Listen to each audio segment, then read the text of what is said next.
Hello plant enthusiasts, today we're immersing ourselves in the world of Callisia navicularis, a charming and unique trailing plant that adds a touch of natural beauty to your indoor garden. But before we embark on this green adventure, remember to like, subscribe, and hit that notification bell for more insights into the captivating world of plants. Callisia navicularis, commonly known as chain of hearts, is native to several countries in the Americas, primarily in the tropical and subtropical regions. It is found in countries such as Mexico, Guatemala, Belize, Honduras, Nicaragua, and some other parts of South America.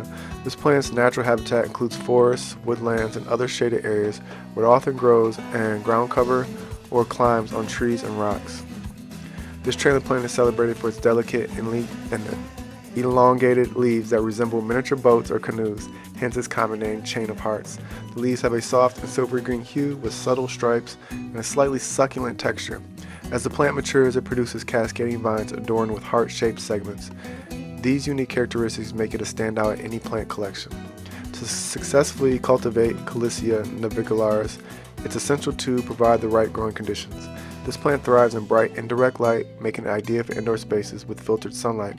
It prefers well-draining potting mix and should be watered when the top inch of soil feels slightly dry. Allow the plant to dry out a bit between waterings, as overwatering can lead to root rot. Maintaining moderate humidity levels and providing good air circulation will also benefit its growth. Callisia navicularis is a versatile and charming addition to any indoor garden. Its unique trailing nature and heart-shaped leaves make it an excellent choice for hanging baskets, as a trailing accent in potted arrangements, or even as ground covers in terrariums.